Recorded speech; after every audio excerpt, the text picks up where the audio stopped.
Okay, so I used to weigh 100 kgs and then I dropped down to 75 kgs over the course of 6 months.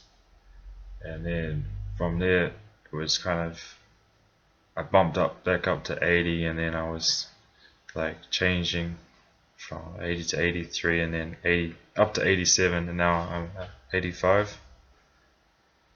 Uh, yeah, I guess what happened was I wasn't down, and then well, originally I'm from New Zealand. I'm from Auckland, New Zealand, and like the temperature is, I don't know, we have winters and we have summers, and then when you go to Darwin it's summer all year through, like up to 35 degrees. Like you have a shower and you dry yourself and then you'll start sweating right after. Um, and like the population there is changes like overnight in September because it's a travelers town for the winter months or for the dry season, and then it starts getting way too hot, so they just go to another part of Australia, and like that really, it doesn't seem like, oh, what does that mean? Well, you actually feel it. You feel your neighbors. You feel your immediate or just like your surroundings, and that's kind of a bit of a shock as well. Uh, and I came from the North Shore of New Zealand, and that's like one of the most densely populated female uh, cities in New Zealand. And then I moved to Darwin and started working in Howard Springs, which is the most densely male populated suburb in Australia, where they say it's 3 men to 1 woman. But for me, when working in Howard Springs, like I would see maybe 10 women, maybe 20 women in a day, and I'd see 1,000 men. And I'd be working there every day for 10 hours, up to 10 days in a row. So that had an effect on my weight gain, I think. Um, and then on top of that, when I first started working there, oh my goodness, I don't even know how. I don't think I could. I just wouldn't do it now. I don't know if I could. But I was in a hostel where it is like the peak of the party season. There is not a night that goes by where there's not going to be loud music, party, drugs, booze, just people shouting, and I'm there like, oh man, I'm just trying to get this real good job, and then and I just like that was every night, and like I just remember coming into work because they expected me to work 14 days in a row. Never worked a 10-hour shift in my life. Never really worked in a kitchen like that. And but I guess it's fine because everyone else was doing it, but they weren't really living in the hostel. But and then I just remember coming and like, oh, I don't think I can come in tomorrow. And he's like, what are you doing? You just like, I didn't explain it then. I was just real stupid. But anyway, uh, yeah. So that was another. This is not actually why I'm getting fat. This is why something else happens that makes me fat. And then, okay, I go to a holiday. I go to Thailand, and I'm like, I'm having such a good time. Like I'm working all these days, and even when I'm having a day off, it feels like pain and stuff. And then I go to Thailand, and oh my god, just so happy. Um, I lose all my money, and I still think, man, maybe I should still stay here because I don't know, I'm just literally just silly. And then I come back, I start working again, and then I have like a mental episode with just all that stuff that's happening, and I go to a hospital, and I'm in a psychiatric ward, and for a whole month.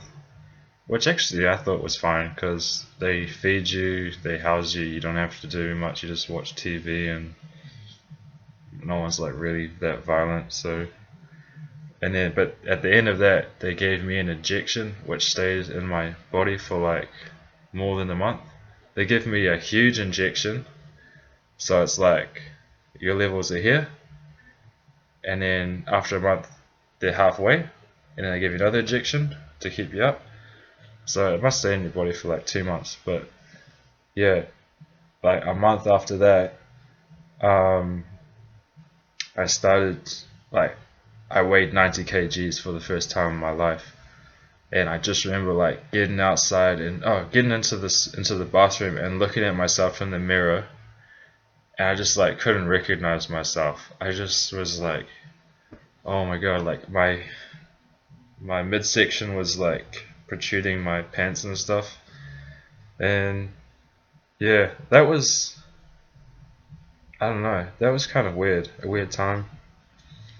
Um, but yeah, I kept going in for the injection, and then my weight kept going up a kg because then I started actually checking it, and yeah, I realized it was because of the injection that I was going up in weight, and then like had to go see the doctors, and it was quite stressful, and um like they said, oh no, we really recommend that you stay on this, and no, it's not actually the injection that's why you're gaining weight.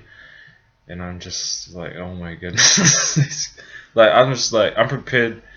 I was really like just straight, trying to be straight with him, and I was prepared just to leave Darwin, never come back. So I was prepared to evade the law, anything, because this injection was just gonna absolutely stuff my life up. And then uh yeah, they sort of agreed to let me off, and then I went on holiday to New Zealand, back home for Christmas, and like I weighed 100 kgs, and I was working out at Jets, and like I found this app, Steve Cook Physique, and like I did that as best as I could for 2 weeks. Which actually, like, I was fat, but I wasn't weak. I could go into the gym and I could do I could do a lot. It was just really on my feet. Like, if I'm running, if I'm doing squats, anything that puts stress on my feet, like that, I would, like, literally, I'm actually still doing a lot, but in terms of how much am I lifting weight wise, or how long am I running for, well then I'm not doing that well. But yeah, I went in there for 2 weeks. And then I stopped, and I focused on my study, and I was still 100 kgs because I was actually still gaining weight. I was gaining strength, but I was gaining weight. And yeah, I sort of figured that weightlifting and that's not really how you lose weight. How you lose weight is your eating habits and your lifestyle. Yeah, that's what I think. So then I came back to Darwin, and so for the lifestyle I changed from the hostel to all the loud noises and the headaches and the booze and the fun and all this that affects who you are, even if they don't know you're there.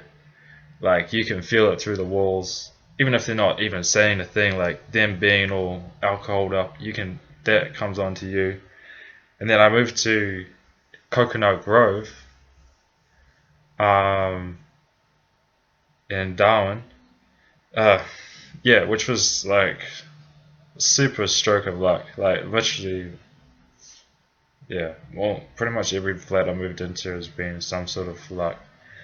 Uh, but like the guys that were living there, one guy was from, just gotta check this. One guy's from Kenya. He is really tall, like 6'4" or something. Accountant. Uh, and the other guy is from Papua New Guinea, and he was a bit shorter but real stocky.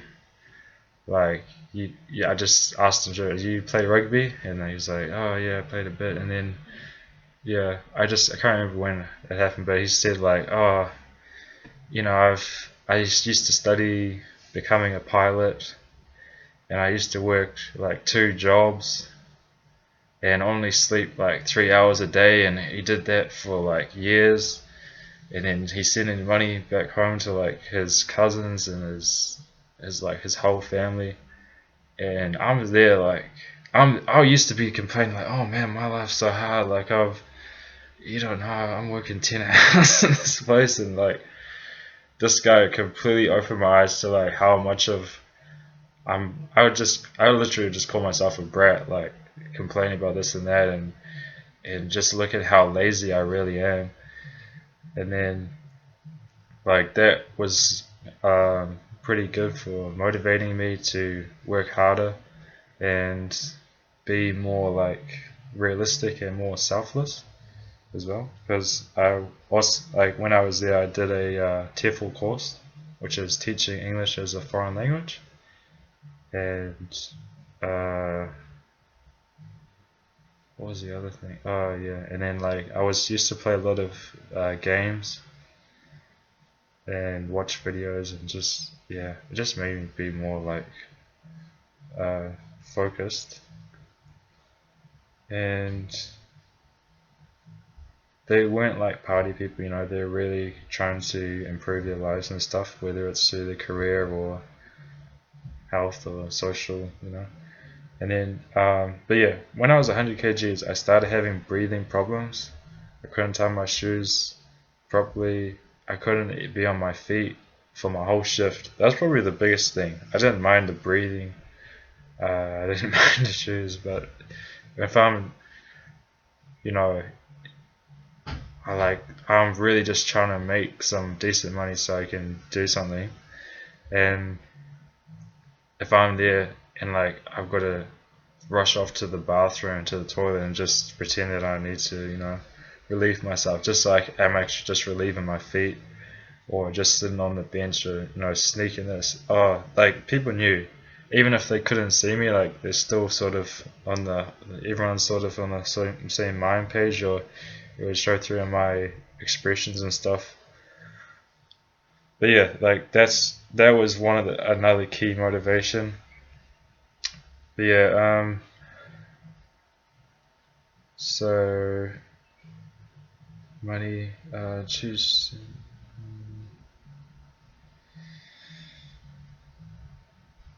Yeah, so then I had to make some big changes in what I was eating.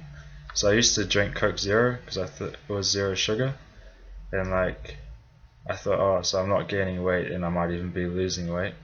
But then like what actually I think what happens is when you drink that, like when you put a dirty coin in Coke, it actually cleans that coin. And so when you drink I think it actually sort of like it cleans or damages your gut and every sort of digestive process before and after that. And so like that, when you damage yourself, then you need some more nutrients to heal it, so that it makes you hungrier. So I just went no Coke, no fizzy. Or I had some fizzy, but then I just transitioned into just water. And then yeah, water. I stopped eating chips and dip, and I stopped like fast food. Or only fast food I'd have was Subway, and like also no cereal, and because I just have cereal, I wouldn't feel any sort of fulfillment. And then I just went to bacon, egg, hash brown, and frozen vegetable, which actually some people think that's unhealthy, but if everyone's starting their day off on just, you know, wood chips and milk, then and I thought it was like the best thing, because like I've got some really like sustaining energy, and yeah, it, so that would just like last me through the whole day, instead of having a milk thing and then some snacks, and then I have a proper meal, and then I'm good, you know. So but I eat all that other stuff which just turns to fat. Um, yeah, and then Yeah, also possibly controversially, I also created a lot of my weight loss to not masturbating or ejaculating, which is quite odd because I seen things on TV where like they say, oh, right after sex training performance improves this much, and I'm just like, right after sex I want to sleep. Which is the worst thing for training or even weight loss, because if you're just expelling all that energy out of your body, well then you got to eat, and you got to eat to make up for it. And when you're eating food, you're not eating pure nutrients, you're eating a lot of just bulk that doesn't turn, it just turns into fat. It doesn't have any use in your body. And so you're eating, and then you get all that extra fat, so you can get that little bit of nutrients in the food to recover from your ejaculation. And like it actually worked because, yeah, I remember the days when I did ejaculate and I was like, oh, I had to eat right after I had to sleep, or I did less activity. And yeah, like I'm extremely good at losing weight. Like I went from 100 kgs in January 2017. In less than half a year, I went to 80 kgs in less than half a year. And it wasn't like my main goal. It wasn't like what I spent all my time doing. I was just like, I'll just do this, and that, and I've got it. Like I still work my 10.5 hour shifts. I'm still biking 40 minutes. Well, I'm still biking to the thing on the bus wearing terrible clothing as you sweating, and then coming back home and then sleeping in the daytime. You know, four on average 4 days a week, and playing video games, and just literally I'm not training that much. I'll train like 2 to 3 times a week, not for very long, and I just concentrate on not ejaculating and eating properly, and that's what happened. Kg a day. We'd be like, oh, another kg a day, and now I'm even at a point where I've lost a kg in a workout and still feel great. And I don't hear that. I don't know really what the stats are on that, but okay. So yeah, I just got to catch up to where I am here. Sorry.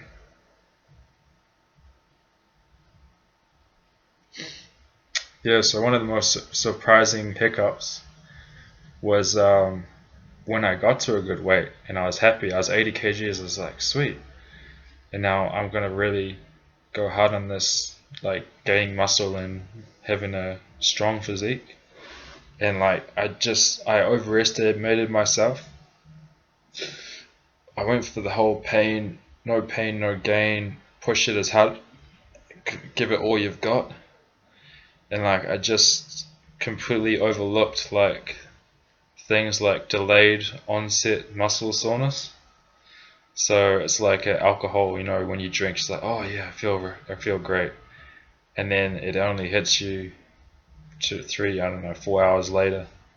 But with workouts, you feel great, and then it hits you the next day.